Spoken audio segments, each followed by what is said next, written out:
I'm sitting here this morning and I'm with Tom Libelt. And Tom, just thanks so much again for coming on. I'm really excited to talk to you, and you have had one hell of a journey. So I'm looking forward to unfold and unpick it with you. I just cannot believe the amount that you've traveled, both geographically and through your career journey. They're both very interesting journeys. So thanks for coming on. Yeah, thanks for having me. It's definitely a pretty big resume when people point things out. Like to me, it seems like, I'm just, doing things day to day. But yeah, if you look back, definitely, it's quite a bit of things. Have you ever had a moment yet where you've looked back and thought, oh yeah, that is really, someone kind of had to point it out to you? So I did an interview maybe 4 or 5 months ago, and someone introduced me in such a way where I stopped and said, man, I want to talk with this guy. It was just, it was really like the way they framed it. I think that's what it was. Because, looking over a resume, it's kind of like looking at credits at the end of the movie. Like, yeah, that's great. But if someone really frames it in a way, where you're just like, yeah, that's actually very impressive. And I sat back and I started thinking about it. I'm like, I've done a lot more than I give myself credit for. I think all of us, just in a day-to-day life, I'm not someone that looks back very often, and that's not because I'm a great futurist, or I really don't do it. I don't know whether that's self-discipline. I don't know whether that's something that I should do, but I don't look back very often. Maybe it's a good thing to do. I guess hopefully it made you feel pretty proud of what you've done. It did, but it sort of made me look back, because I used to do music too, to just the way I behave normally. And I remember every time I recorded a song, I wouldn't listen to it for a while. I would just be like, okay, well, what's the next one? Like, even if people said it's amazing, I would have been like, yeah, but I've done that a couple of weeks ago or a couple of days ago, right? So I didn't feel that special. I was like, well, what's the next one? What can I make the next one better? Right? Can I repeat this in a different, like? Yeah, I've always looked, forward. Like, I can listen to some of them now and be like, yeah, it was good stuff. It's fun. But I never feel too proud because it's something that I did in the past, so it's like there's a disconnect. Do you feel that way about podcasting as well? Because you've recorded a lot of podcasts now. So, yeah, I've had a couple people tell me they love the podcast. And the first thing that came to my mind, and I usually say things that come to my mind, was, if you want to keep loving my podcast, skip the first 100 episodes. Because I just don't, they had good content, but I just don't think they were that great. And I'll probably say the same thing about the last 50, if I record another 50 or 100. I don't know if you feel that way, but sometimes when I listen back, I'll be like, yeah, amateur. I think that's the life of just a creator in general. But I think when it comes to just thinking out loud as you're talking, you're in an industry where the end product is out there. So in music, your end product was out there. In podcasting, your end product is out there to the world. And so I think there is like an internal barometer, when you're leveling up. And sometimes you just get into this kind of flow state and you level up. And then you look back on your old stuff and you're like, oh no, I wish I could apply the same skills or the same qualities that I have today to that old stuff. I think that's how I feel sometimes.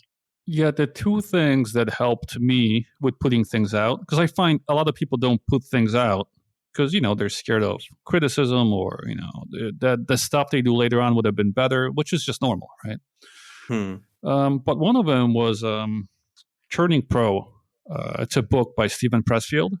He wrote I think, Core of Art and Churning Pro. Basically, you sit down and you do it and you write it and you release it because that's what pros do.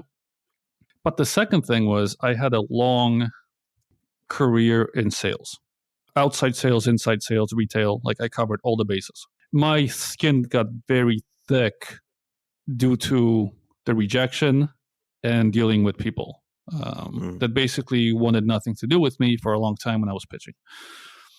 And now if I put something out and the opinions that come back, I actually don't care.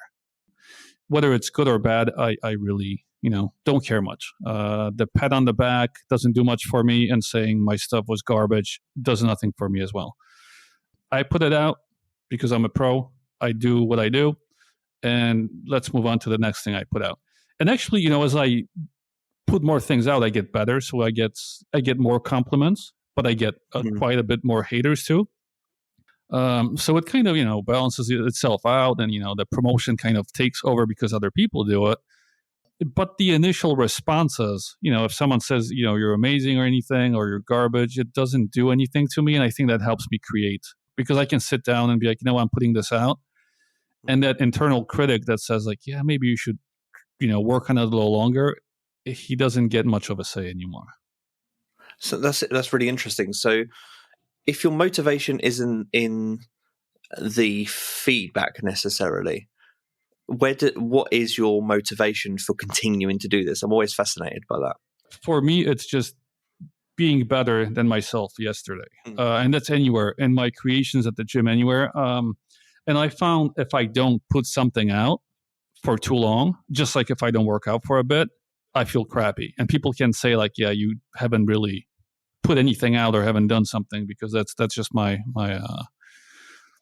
state, like I have to keep doing things or I just don't feel. It's all about the creation. It's not really about the feedback. Like, yeah, when I did music, being on stage, it was great. Having people sing along or rap along, it was great. But that passes very quickly, right?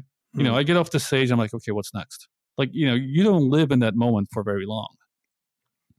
So I've never really anchored my creative stuff to those moments, because they're fleeing. It's just, it comes, yeah, it's great. It's like a, shot in the arm or something, like, oh man, this is exciting, like all this energy, but then it's done. And you got to get back to, well, there's the blank page again.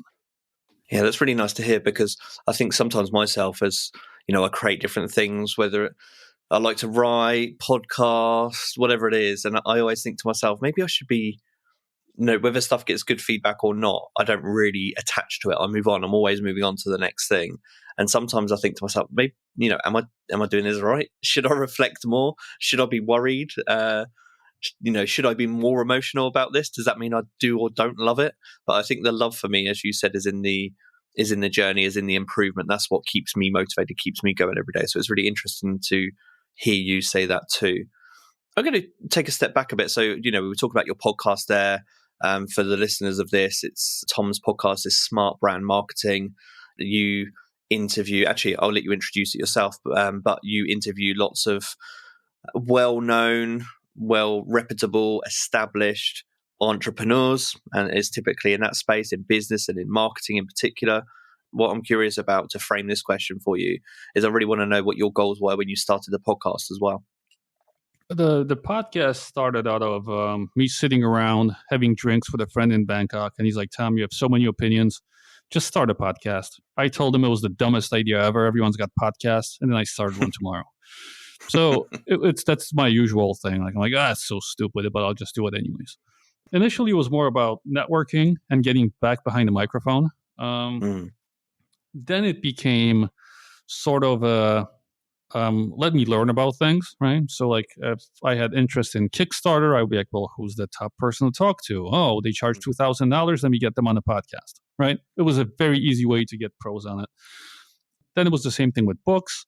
Then it moved into, let's see if we can actually make money off this. So we would take our perfect client on the podcast, and everyone became a client after that, right?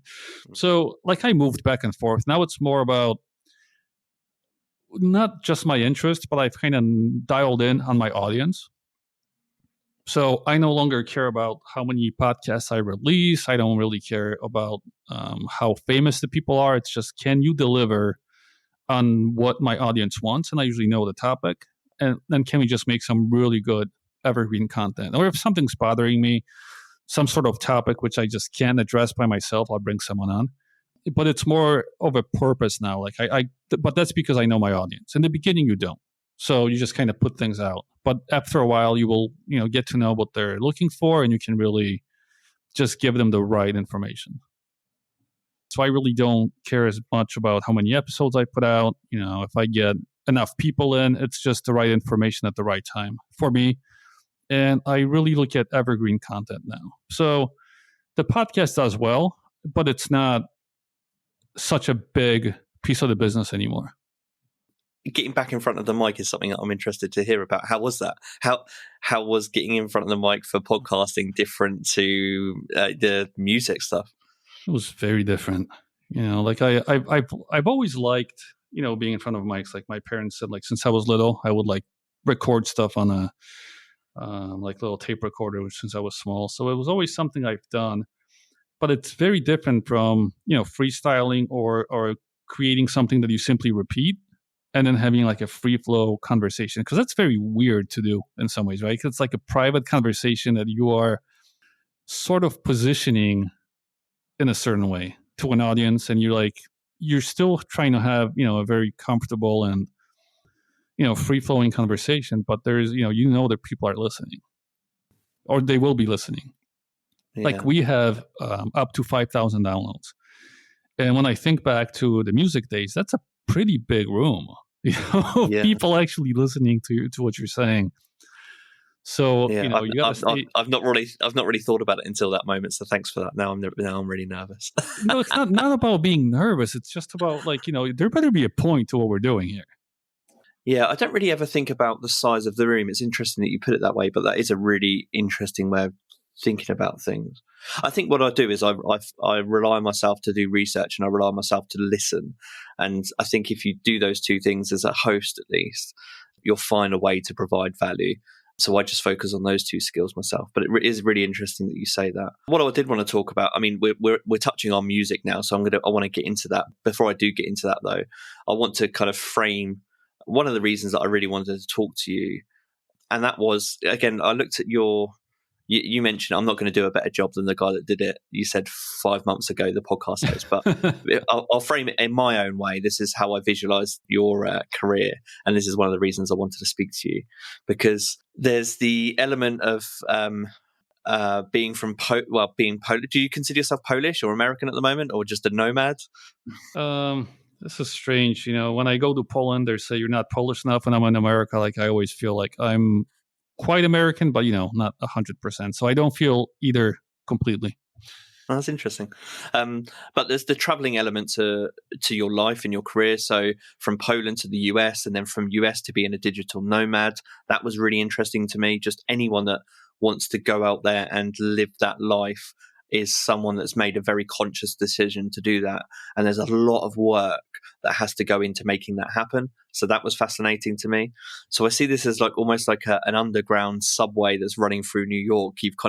You jump on that train, you're on that initial journey, you're not really too sure which way to go. You end up somewhere around Times Square in an entertainment quarter, and all of a sudden you're a sound engineer and you're recording, I think it was like the Fugees and Ghostface, maybe Alicia Keys, T.I. I'm a massive hip hop fan, so for me, you're kind of that's amazing, and I can't imagine. There's so much I want to talk about there.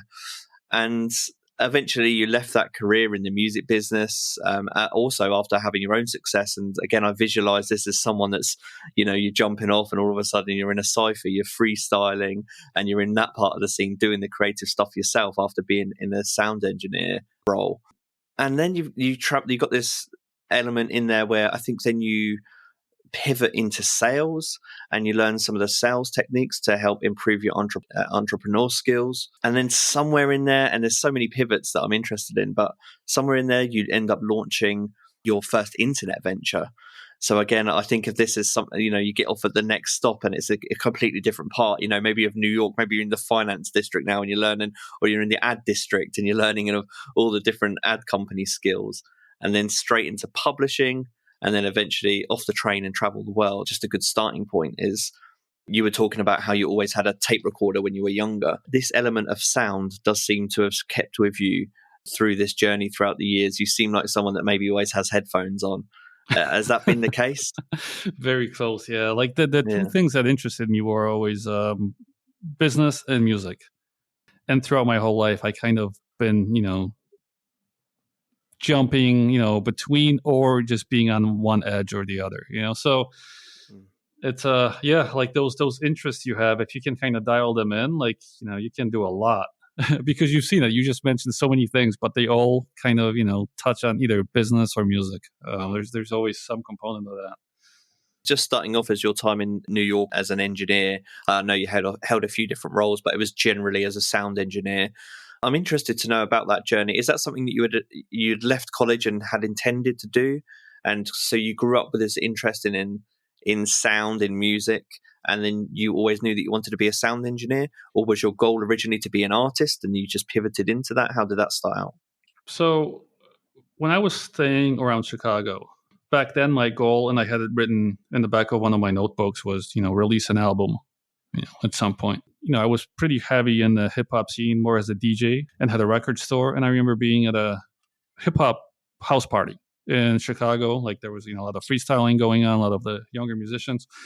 And I'm in the backyard having a beer, and someone's like, "Oh man, there's this school called Full Sail in America, and you can become a sound engineer, and it's awesome. It's got all the equipment." And that's when you hear all your best ideas, when you're drinking in the backyard.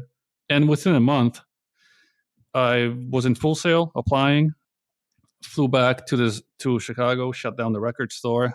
I had some job offers. I told them to beat it. I'm moving to Florida to the school. And, there I was. Now, when I went to that school, my kind of thinking was, well, I'll be in the music industry. But the one thing that keeps me from being an artist back then, well, I don't really know how to properly record and produce my own stuff, and there was no one around that I trusted to do so. I was like, I'll learn this, and I'm going to learn it by doing it in the scene that I want to, which is New York. So again, I wrote it down, and I was just waiting for an opportunity to pounce on it. Going through school, I think around the 7th or 8th month, some teacher gets sick. We get a substitute. Guess what? He's from New York, just quit his job at a big music studio. It was Unique Recording Studios. And I'm like, okay, that's my way in. He quickly found out how persistent I can be and locked in an interview for me. And he probably thought I was just messing around like most people. Like, oh, yeah, when I moved to New York, blah, blah, blah. Well, a month and a half after school was done, I was in New York looking for an apartment. And I locked in the interview. They said, oh, yeah, come in next month when you moved in. And yeah, so I moved my stuff to New York, got into the studio, and that's where the journey started. That's amazing. And I know that Full Sail is a really reputable university in the US for media, isn't it? I know that because of, I think WWE, they film a lot of their shows there, and or they have done, particularly in the pandemic. And I believe that they get a lot of their media talent directly from Full Sail, which is interesting. But yeah, then you ended up in New York, and I guess as a hip hop fan. So maybe what year are we talking here, roughly? This was around 2000, 2001. Oh, wow. Okay. So, I mean, the future was bright at that time. So we just finished up like that era of Biggie and Pac, right? And we had about 2-3 years of still, like some commercial stuff, but we already kind of got past the Rough Riders stage where we got back to the grimy things again. So it was actually a good moment, right? Like I didn't come in during the best period for me, which was like the 94, 95, 96. But I also didn't come in during like getting jiggy with it and all that stuff, right? Like that was over. People like got sick of the shiny suits, and I was back in where we were sort of in that in-between moment. Like commercial stuff was definitely coming out. The South was getting big. Like I remember meeting T.I. I didn't know who he was, but super professional guy. Comes in, he was recording like 2-minute freestyle for the radio, I think for Hot 97. And, he comes in, gets his stuff done. Like, I mean, it was perfect. Like the first 2 takes were perfect. So we just, and he left. And I was like, man, I like this guy. ODB was still alive, so Yeah. met him, did a recording. He invited me to one of his shows. I seen him live before he passed. It was really good, man. Like Alicia Keys was becoming But famous. yeah, I was just thinking, Songs in A minor was 2001, wasn't it? I think around that time. Yeah, so she actually was teaching me piano a little bit, like messing around before. She wasn't famous yet, but she was such a cool person. The Fugees were about to do a reunion, and I found out how messed up that dynamic was. Like it was just a lot of good stuff, man. Like I met Raekwon and CNN, MOP, recorded with them a couple times. Some of my favorites. It was definitely a good time. Like I didn't meet a lot of my heroes. Oh, I did meet one who's Guru from Gangstar, one of my favorites. Oh yeah, amazing. Yeah. And this was maybe a couple of years before he passed, but he was doing the Jazzmatazz stuff at the time. Yeah. But one of the coolest guys too. It was just incredible. Like I sat down with him, I was like, dude, like I skipped a lot of school, but you were kind of a lesson in the car that I listened to. Like your album was pretty much my moment of truth. I love the Jazzmatazz albums. And what did you make of the latest Gangstar album? I'm always going to be on the positive side because it's just it's holds such a special place for me. It gave me a touch of nostalgia, and that's what I needed. I think I needed at that time. Yeah. So you were a hip hop fan already going into this, and then you get to work with all of these amazing artists, which again, imagine it's hard to put into words. I guess it was. Is that the word? Was it just excitement every day waking up? Not really. It was a lot of work, but at least I was doing what I wanted to. So the studio environment was pretty bad. Like they tried to the studios, and the labels tried to rip you off and right. Like very, it wasn't a fun place to be, but I was doing what I liked. So, my goal was to be in the hip hop industry where it started, which is New York, and get the skills ready for what I wanted to accomplish. So, when everything kind of started, shutting down, which a lot of those studios shut down, and I was like, instead of going to the next one, like I'm going to do my own thing now. And that's what I did. Like I had I definitely had the confidence. I, had the tools, had my MPC, had my recording stuff. Like I knew it. So it wasn't very difficult. I picked up some guys around the neighborhood and I was like, I'm going to dominate this area. And we did. Yeah, and maybe can you speak on that for a bit? Because this is the whole element of your career, which it's hard for me to understand because of obviously language, but I'm interested in the Polish rap scene and then whatever happened there. As you were engineering, you had in goal this mind to do your own work, create your own project, and then it happened. Yeah, so the Polish hip-hop scene became very, very strong around 97, 98. A lot of underground stuff, and then around 2000s it was starting to get established. Like it became like one of the top types of music in Poland. I was living in Greenpoint at the time in New York, which was the Polish neighborhood.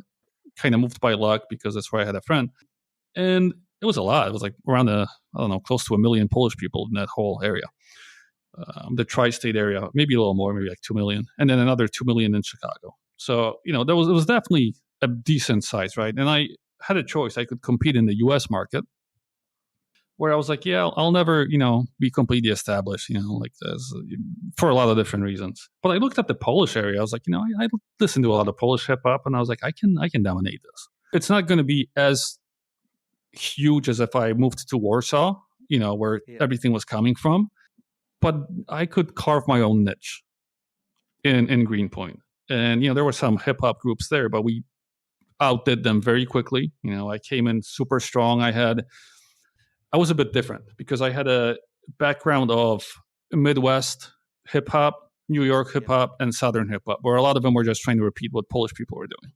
So even though it was Polish, we came, I hit really hard with all those influences. So it was very different.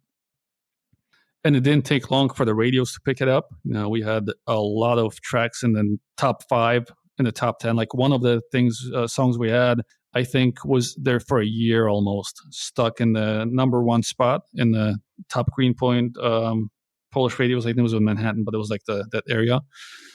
So a documentary was filmed. One of the top TV stations from Poland came and actually did a documentary on hip hop, and we were very heavily in there. And it was one of the top watched things in Poland, so we were shown on TV a lot. So I felt like, I put out 2 albums, and I, did concerts. They had me in the on the radio a lot. They had me on the Polish parade, go through Manhattan with all the thousands of Polish people watching. And I kind of thought like I did it. I accomplished my goals, got the 2 albums out, got the top hits, did the music.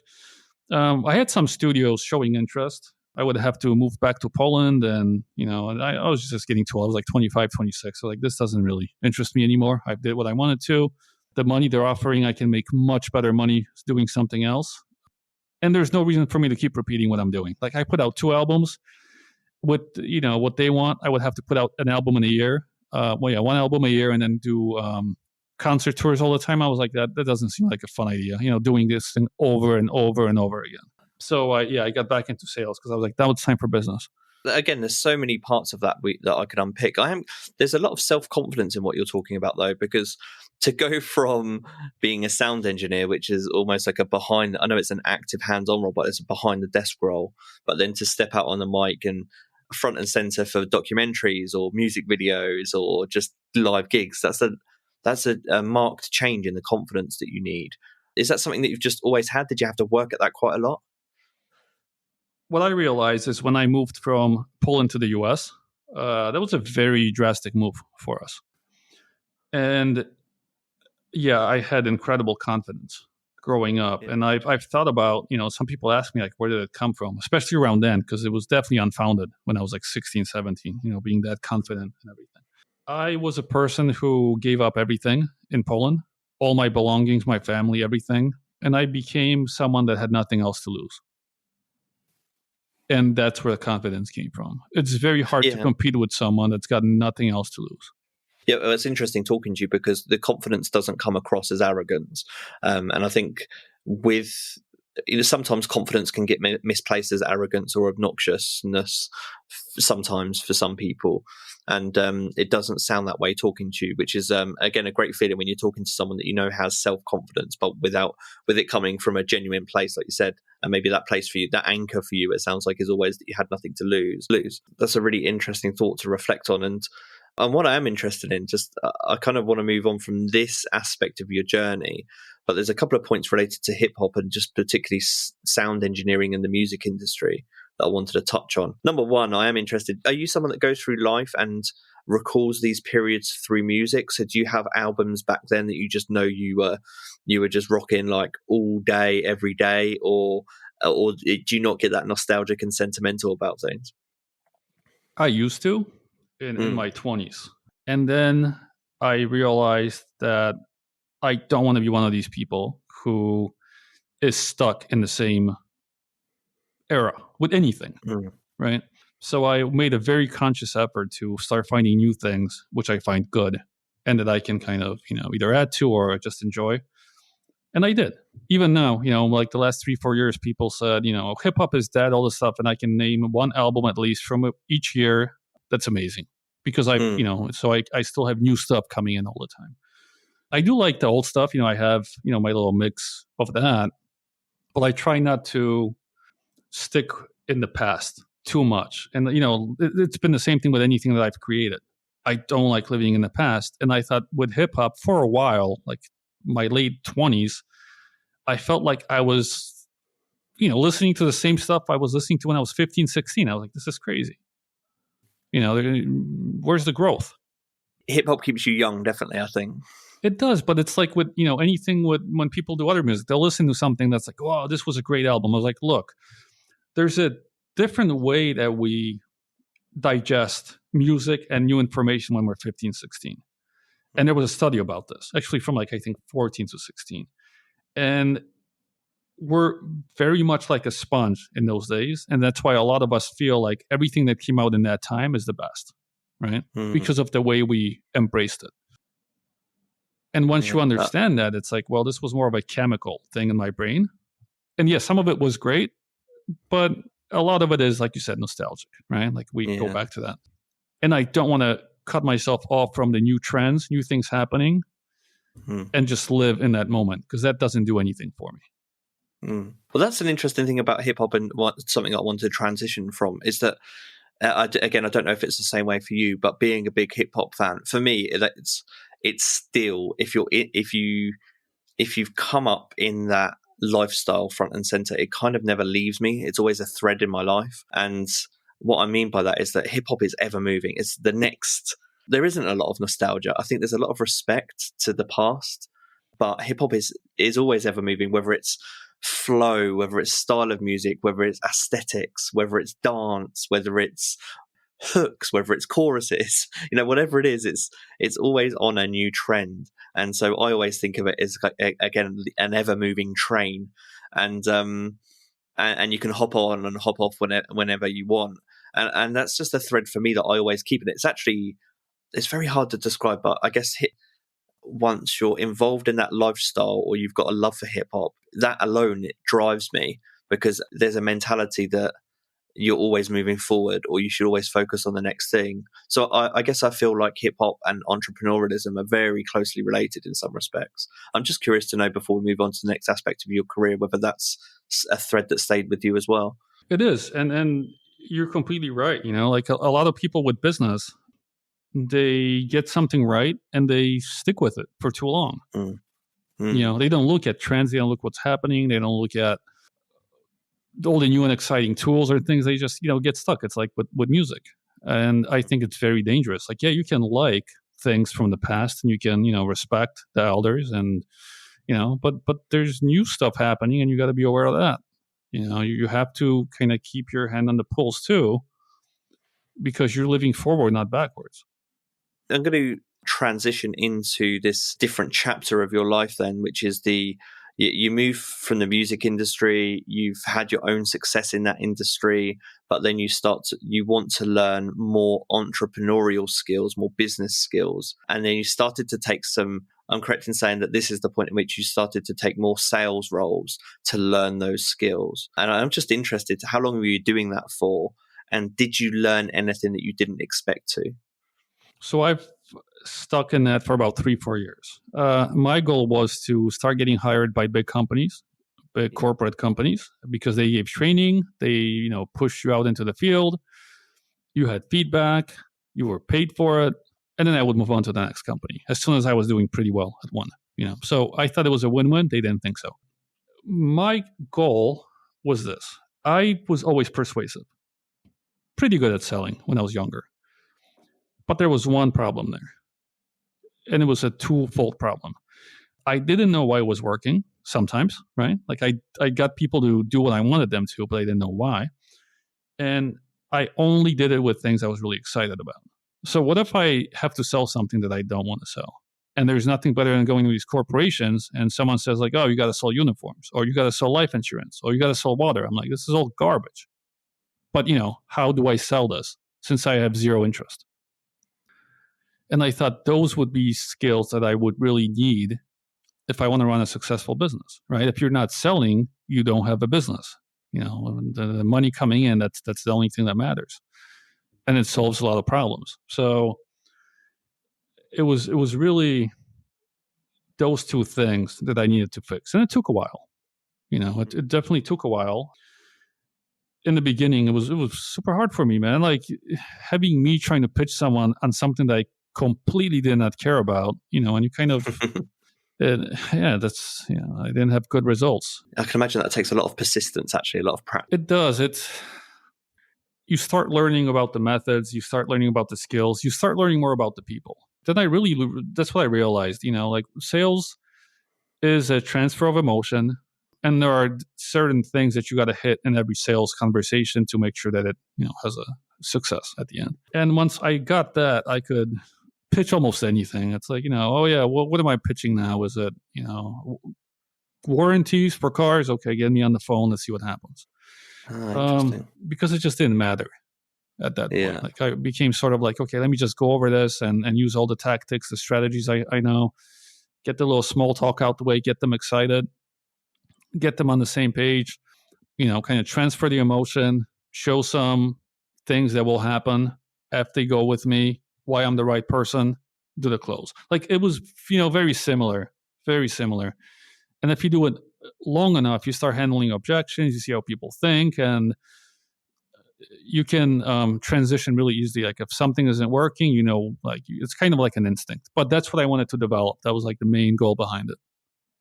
No, that makes a lot of sense. And it's really interesting. There's almost a formula there that you've managed to, you were kind of, I visualized it as almost like a checkbox of whether it's objections or challenges that you face in a sales conversation. And once you learn them and you learn the rhythm or the flow of them, you can equip yourself to handle any sales conversation. And it sounds like maybe there wasn't an aha moment, but when you reflect back on it, you realize that after 2-3 years or whatever you said into your 4-year career, it becomes almost like a flow state that you're able to handle any conversation. So that's interesting to me. It almost sounds like you gamified it in your head, so you're able to make sure that you could handle any conversation. There's loads that I could touch on sales, but I'm really interested to speak in depth about this next and more recent aspect of your career, which is then in online marketing and entrepreneurship. So at this point in time, you've got all of that music experience behind you. You've now got a lot of the sales techniques. And then I'm kind of curious about, and then what? Because one thing that stands out to me at this point is particularly from, I was looking for your website, I think it was, and I saw the 4-Hour Workweek reference. And I know that's a pivotal book for a lot of people, a lot of digital nomads in particular. Was it the book that triggered this thought, this new journey? Was it something else in your life that made you realize, I'm going to move into this online space now? Well, I knew the sales jobs were temporary. That was definitely not something I wanted to do forever. Like, there was an exit. The problem is once you get into those jobs, after a while, you kind of start living in that life. Right? Because that's what you're doing every single day. And I remember, doing laundry in New York, just sitting in the car, waiting for it. And I had that book. And it planted a seed. It's like, okay, we need to get back on track. I didn't think, the 4-Hour Workweek was doable. Later, I learned that the guy sold his company before he got his time back, right? So this is something he forgot to mention in the book. But it's all good, right? Like, it planted the seed. That's what a lot of books just do for us. And not long after that, I was like, I'm done. I'm done with all this nonsense. I'm going to start a business now. So I was in New York at the time, and I started looking for something I can take over really quick and get, back in the business world. And I flew around the country a little bit. There was a coffee shop close to Atlanta, which I was like, let me try this. So I bought it. Quickly realized I hate the business. I don't drink coffee. Not a good idea. But I was back in the business world, right? So I sold that, moved to the center of Atlanta, and started thinking, what is my next move? And, all the best ideas come from forums on the internet. Someone's talking about online businesses, SEO, and all this stuff. I was like, I can do this. So I went to my mechanic, went to a restaurant close to me, and I sold them on the idea of SEO. This was, when it was still really easy. They, gave me checks, and I started learning how to do it. And it all kind of moved from there. It was a very quick thing, like, I think I read about it, and then a week later I was like, I'm selling this. But I had the skill. I can sell anything. So yeah. it was not a hard sale. They were definitely at a disadvantage because I came in very persuasive. At this point in time, you're making money through niche AdSense websites. This was before that. It was just strict small business SEO. So, like, the mechanic, I would rank him for top mechanic in whatever neighborhood. Restaurant, top restaurant, like, all this stuff. So I had a couple of clients like that. Once I was with them for maybe a year or two, I started looking at, like, again, idea from a forum. Because back then, that's what I was looking for. I didn't know anyone in the industry. Someone's like, oh yeah, I'm making a lot of money with these AdSense sites. So the logic was the guy walked around Walmart. He looked at different products that people buy. He would look for domains, exact domains. So, like, if it was like a toy bin organizer, he would look for toybinorganizer.com, rank very quickly, put 5 articles on it, get some ads, and make money. And he would just create a ton of them. And I was like, I can do that. So very quickly, we had about 300 sites. Like, after my first maybe 20 or 30, and I started making a little bit of money, I hired people to help me with them. And it quickly grew into a team. And it wasn't really a business. It was a hustle. But I was making money strictly from the internet. A couple of quick questions related to that time then. So the first I'm interested to know is, you talked about you were essentially offering local SEO. to win your first few clients, did that come from your sales background to help win you or was it friends, family? How All did you win sales that first? background. Like I just thought, Yeah. oh, this mechanic, I know him. So basically I was seeing like, who do I use normally? Right. That's why I said the restaurant, the mechanic, some of the people I knew, I think my landlord. I was like, because I don't need to do much small talk. They know me. I can go straight into pitching, right? Like I can be like, look, let me show you this dream, how I can make it happen. And it was just not very difficult. Like I didn't have to come in and introduce myself. I was like, hey, they'd be like, oh yeah, this is the guy that comes, with his car. I was like, yep, that's me. Let me tell you what I got. And then the second question I had was, when you started to scale, so it's one thing to launch one niche website that makes a bit of money on AdSense, and then there are techniques in which you can then scale that. But when you start scaling, you have to employ things like virtual assistants. Was that your entry into working with?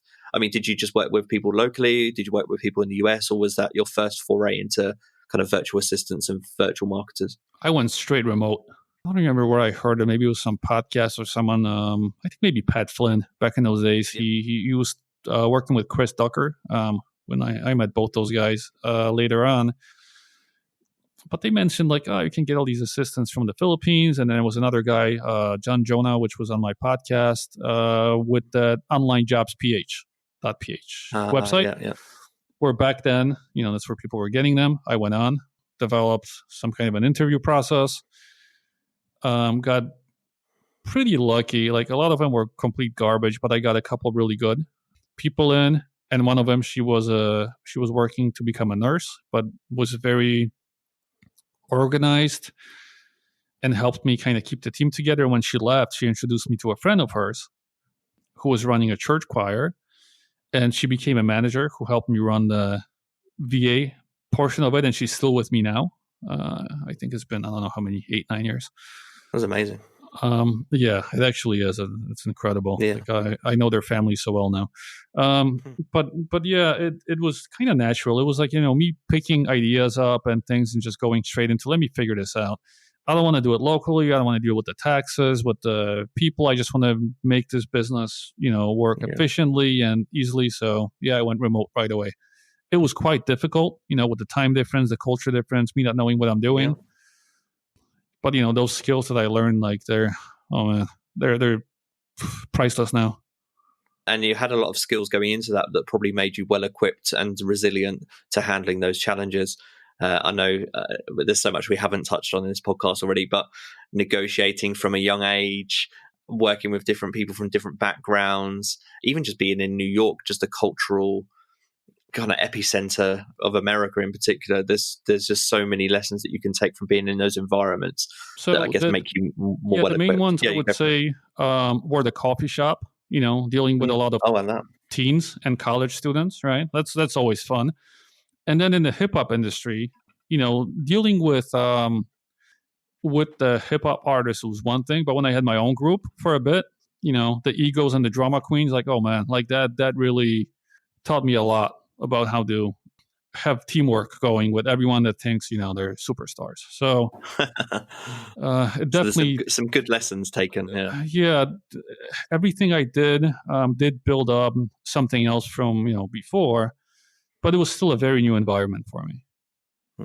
And there's one thing that stands out on, you've got a press sheet that came across to me ahead of this podcast, and it talks about, I'm assuming it's somewhere in this part of your career. Do correct me if I'm wrong, but I've made the assumption here from reading some of your content that, so you scaled the niche websites. I know that came to an end. And I think, you'll correct me if I'm wrong, did that come to an end because of Google related penalties that they started to introducing around that time? Yeah. Is that what happened? Yeah. Yeah, we had a lot of problems with penalties and a lot of problems with the backlinks. The block networks which we would use, they would shut down after a year or two on average. So, a lot of money lost, all the backlinks. And what happened was we were still doing the niche sites. I found some very creative ways of doing it. Like we would game LinkedIn back in the days, and they kind of created some fixes around that because of us, making a lot of money from them with AdSense websites. But what happened was, I had a team of about 14 people, right, which were writing and doing blog posts and SEO links. And with the block network dying out, I was like, I'm not going to keep treading the same water, right? If we do it again, they're going to die out. And again, we're starting from square one. I don't want to fire them because it was a lot of, really good. It was like a well-oiled machine. And I remember like a friend telling me about the Kindle books back then. He's like, oh, it's a new market. You can write books. Like people are putting garbage on it. Like 200 people are selling the Bible, right? Like all of them because it's, it's not copyrighted. Like, so it was just nonsense going on. And I was like, oh, in that case, what if we just use the same techniques, right? We find keywords and we write shorter books, like 30, 40 pages, which would be enough content to fill up a small niche site, on each topic. And I told them just, okay, here's the strategy. Here's what we're going to do. Just go try it. Within, I think, 6 months, they made enough to pay salaries for themselves. And then I was like, all right, so we're going to go a little harder. I would spend maybe one day with them every 2-3 months going over different keywords just to make sure we have enough. And they would just go off like crazy. I think we had around 5,000 books when it all was said and done. Making That's a lot of money. Yeah. But, anything like using someone else's platform, very unstable. Kindle started introducing stuff like in the beginning, we would get paid $1.40 for a rental. If someone got it through KDP, which is the Kindle Direct platform, yeah. Yeah, they had like a subscription thing, right? So people could rent 2 books for free per month, and every time they rented something, So it went from that to like page reads, which turned into like 20-30 cents, even though we kind of gamified that too. But I seen it was, coming to an end. And eventually I just let it run until I think there was a problem with the account. We solved it. Another problem solved it. Eventually I was like, I'm just tired of this. And by that time I already had my marketing agency, which I was focusing on. And I just didn't care anymore about like dealing with Amazon. So after I think 4 or 5 years, it just kind of came to an end. And is the marketing agency you're talking about what is now Smart Brand Marketing, or was this before then? Yeah, so Smart Brand Marketing initially was a marketing agency where we took on any client. If you're e-commerce, if you're doing SEO, still we were running that. It was under a different name, but we were still running that, and just basically anyone. And there was a moment where I started thinking, I was like, being a small fish in a huge pond is not actually that great. Because I'm competing with people like Jay Abraham and all these, top guys. And if someone says like, oh, why should I take you over them? I was like, there's 0 reasons for that. He's probably much better, And one of my SEO clients, he was a Muay Thai champion and he was running a gym with another guy. And we ranked him really well. This was in Atlanta. Became good friends. And one day he just asked me, I'm still fighting professionally. I'm doing some of these trainings here, group classes. And once in a while I do a private class, but I hate doing those. It's just, not too much effort for not enough money. And then he asks me, what if I can put this same content online? And this was like 7 years ago or so, maybe 8 years ago. And I can sell Muay Thai training online. I was like, oh, that sounds crazy, because no one, let's do it.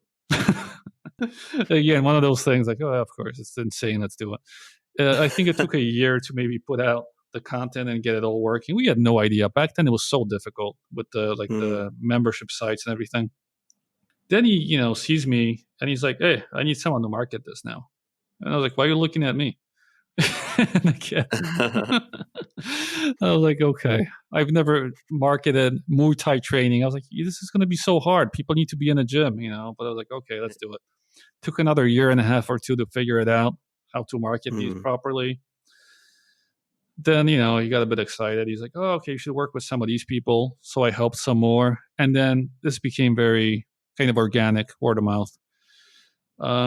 And then one day I kept on thinking, I was like, why am I struggling with Smart Brand Marketing, like justifying why they should go with me when I can just go into the online course marketing, be a huge fish in a small pond very quickly.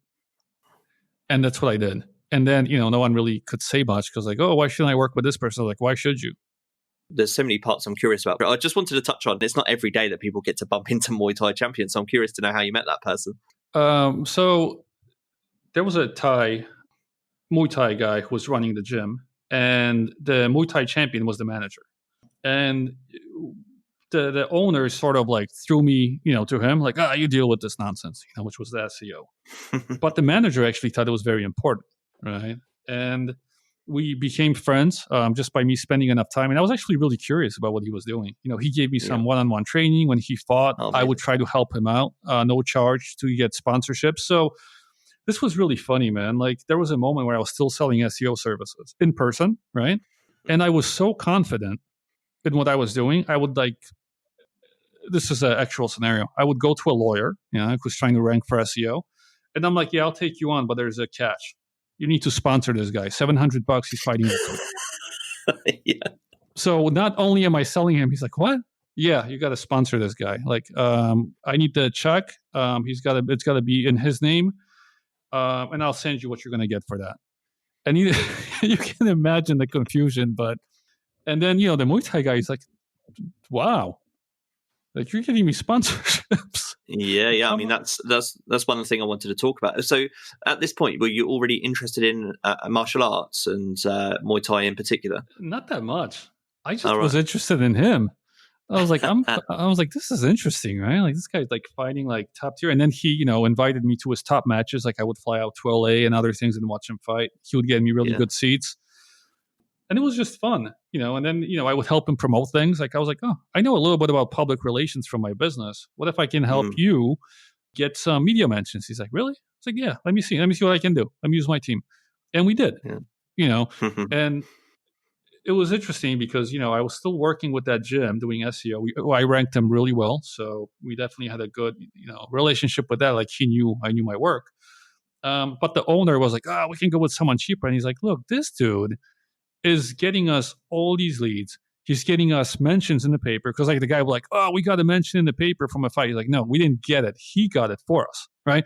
Like I proved my worth a lot too, without asking for anything in return for a long time. And, it's sort of what you have to do when you're starting out. Like I was an apprentice without being an apprentice.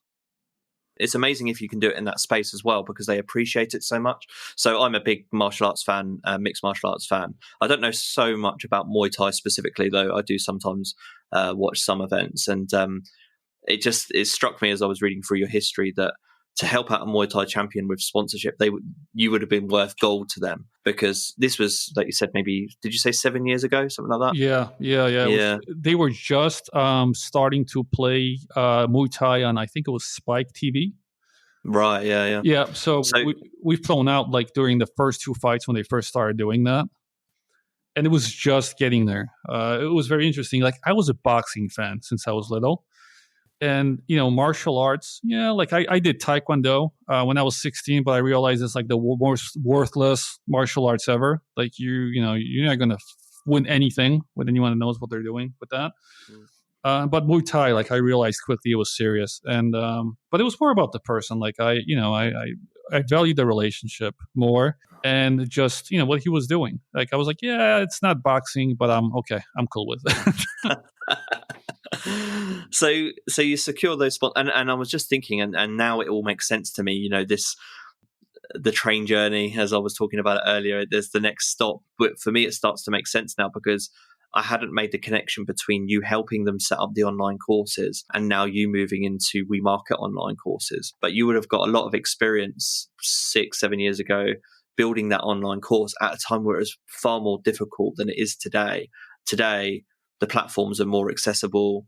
Pretty much anyone, if they want to, can set up online courses in terms of just the practicality, the practical elements of setting up a course. I'm assuming it is that simple, that you had all of that experience in helping the Muay Thai champion to build their course and build all of their online content, and you just then translate and connect that with your entrepreneur skills, your online marketing skills, and that's where We Market online courses was born. So it wasn't that quick. Right. Like I said, I got a couple referrals, and I think I worked with maybe 8 or 9 different creators before I pulled the trigger on it. But there was a moment, I think around 3 years ago, where I just thought, what if I go hard in this niche and just dominate? Like back in the hip hop thing. Right? It was just one of those things. Yeah. But even then, I started 2 ventures.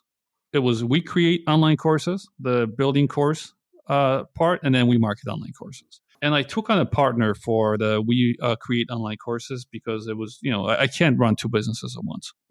And I quickly realized that I hate the babysitting aspect. because the course creators who did not have a course, they just wanted like, oh, we just want to talk about this, get babysit. And like, it just took too long. Yeah. Where with the marketing, I could just use my own skills. And I'm like, look, just give me the content, let me figure this out and go away. Right. So I could actually just do my thing without waiting for someone to turn over materials or record something. So we kind of put a stop to the We Create online courses business, and we just went all in for the We Market. And then obviously when I put all my effort and my focus on it, it grew very, very quickly.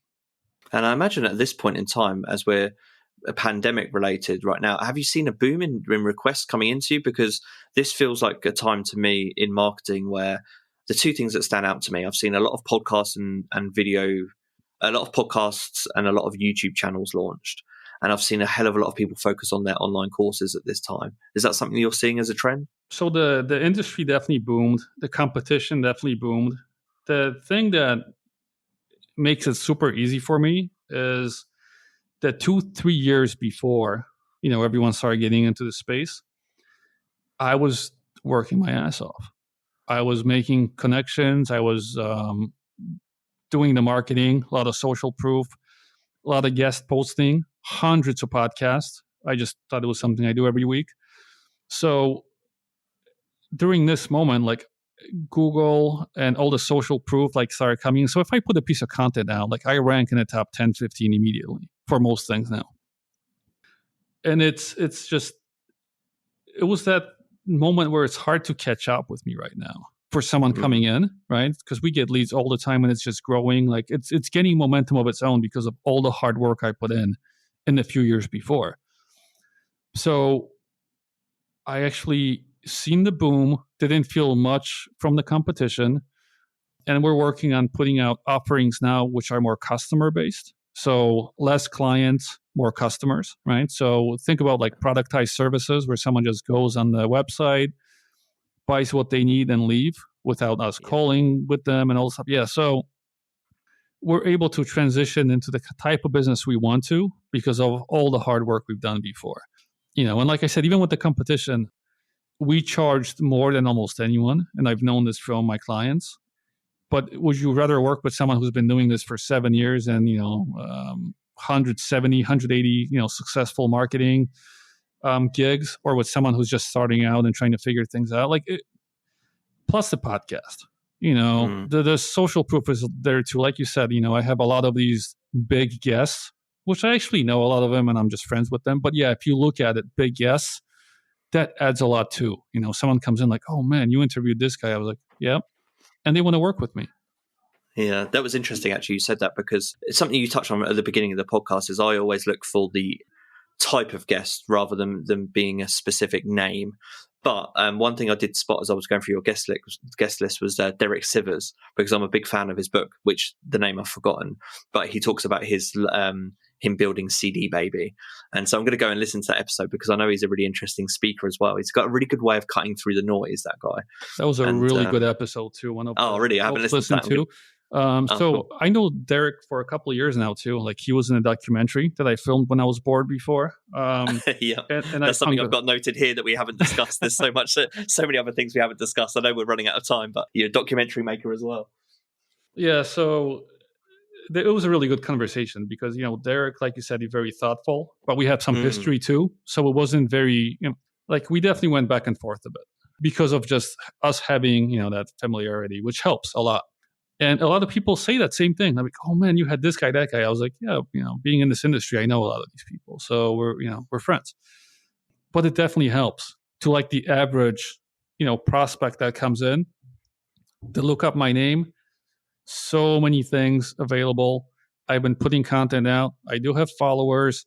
I have all these people on the podcast, and that sort of takes over. And this was done by design. When I worked in sales, I quickly realized that a lot of the times sales came very easily because I had a brand behind me, right? So when I worked for MetLife selling insurance, which was the number one known company in New York, it was much easier than when I later on started selling for Nationwide, who offered much bigger commissions to me, but was not as known, right? Yeah. So the one thing I never had to mention with MetLife is why I choose us. Where with Nationwide, often I'd have to explain why the company is worth it. And I knew about myself, if I can create a stronger brand around my name, one, it's an insurance policy. If you have enough followers and have control, you can always make an income. But two, you do less explaining about why choose you and go straight into what are we going to do about this. So I just want to close on one final question for you. I know we're not going to have time to go into detail about the course space and course industry, but I'm curious, having seen so many courses that you've either helped create or helped to market, are there any trends in that area that you think are interesting and that you want to take advantage of next? So I'm really curious to know the trends that you see that make successful courses. So maybe if you could speak on 2 or 3 things that you're observing in that space to close out. Yeah, so the first thing is the people who treat the course like a business often have more success. The second thing is with outcomes. Like if you have a course, so I'll give you 2 examples. One that has external motivation built in, it's much easier to sell because you don't have to convince people why they need to, get this outcome. So for example, if someone's trying to get a job, and we can go back to like life insurance or accounting or anything like that, they often have to pass a test, right? Like a Series 6, Series 7. And if you help them learn to pass this test, often it's a much easier sale, right? Because they need this to get a job. They maybe don't want to drive an hour or 2, like I did when I was in insurance, to go to the trainer on the weekends and come back and all this nonsense. Can take it online. And they know what's the outcome. Well, I'm going to get a job paying $40,000, $50,000 or 60, right? So it's an external motivation, really easy. Like you don't need to push them. Or in different companies or fields like Salesforce or certain marketing jobs, like you need to pass an interview, which is sort of like an exam. And people helping pass these, also a lot of external motivation. You don't need to, give any urgency because the person knows that the job told them you have 3 weeks or 4 weeks. There you go. So they have to buy something right then. The second one is very unique niches, which are not big, but they have very excited followings, right? So things like tarot cards or calligraphy or knitting or things which there's an excited audience, but it's quite niche. And the reason I keep pointing towards that niche part is they cannot find someone locally that's an expert. Right? So it's a very spread out audience. They're usually on some kind of a forum or somewhere on the internet. And if they want to, let's say, learn, some kind of Japanese watercolor drawing, they're not going to find someone in a small town in the US or Australia or the UK. They got to go to a big city, which is difficult to take a course. Or now they can find someone online. And, usually that has a community around that too. So I find those to do really, really well also. Amazing. Thanks so much for that final piece of advice. And as you're talking, you use the word niche quite a lot. I use the variation niche. It's just a slightly different use of language. But one thing that sticks out to me is that you are a niche yourself, Tom. We talked about so many different aspects of your career. And I think that when you look back on it, you're a unique entity yourself. And thanks so much for Thank you. Thanks so much for coming on this podcast and sharing so much of that journey and so much of that expertise with me. I always lie though. I always have one final question. And for you as a fellow hip hop fan, I have to ask you this question. I couldn't let you go. I want to know, in closing, your top five rappers of all time. Oh man. Or groups. You're allowed groups as well. This is hilarious. Who comes to mind? This is hilarious because when I think about it, I always wonder, should I start naming the 90s or overall, right? Because it's like the times most listened to. Most listened to now. Just in your life so far, do you think? Well, okay, definitely. I'll name 3 from the past and 2 now, so we have something. That's cool. Yeah. So back then, Rakim, Biggie, and Gang Starr, right? Easily, hands down. There's a lot more, but And then recently, he passed, unfortunately, because of COVID. But very amazing up-and-coming battle rapper, Fred the Godson. Amazing guy. Oh, okay. Yeah. And another one, he's a European guy. Dave. That's his name. Oh, Dave. Yeah. Dave, yeah. The track called Environment. Just a standout track. And he definitely, got my love for the European hip-hop again. I was like, man, this is definitely much better than anything else coming out now, which we do have a lot of good stuff coming out now. So if you search for it. But yeah, Fred the Godson. I remember when I heard him, I was like, man, this is like Jadakiss all over again, but with fresh energy. That's interesting. I've not listened to Fred the Godson, and I know that there was a lot of love in the community for him when he passed. So and I didn't really know so much about him. So if you go on YouTube, put Fred the Godson Hot 97 freestyle, and that's the first time I heard the man, and I was a fan from that moment. I was like, this kid is incredible. And then I got the album, the only album he released before he passed. Really good album. I think like maybe 2 filler tracks. And then they put one out recently after he died, which is, like just as anything that comes out usually after someone passes, except Tupac, because he was so hardworking. It was just not very good. But Dave, that environment track and some of the tracks on there was just incredible. And that came out like a year or 2 ago. Yeah, I'm a fan of the Dave album as well. Hey, thanks so much. That's a great way to close, and it gives me something interesting to check out. I'm going to put that on straight after this podcast. I really do appreciate your time, and I wish you all the best in the rest of your journey. And thanks for coming on. Take care. Yeah, thanks for having me.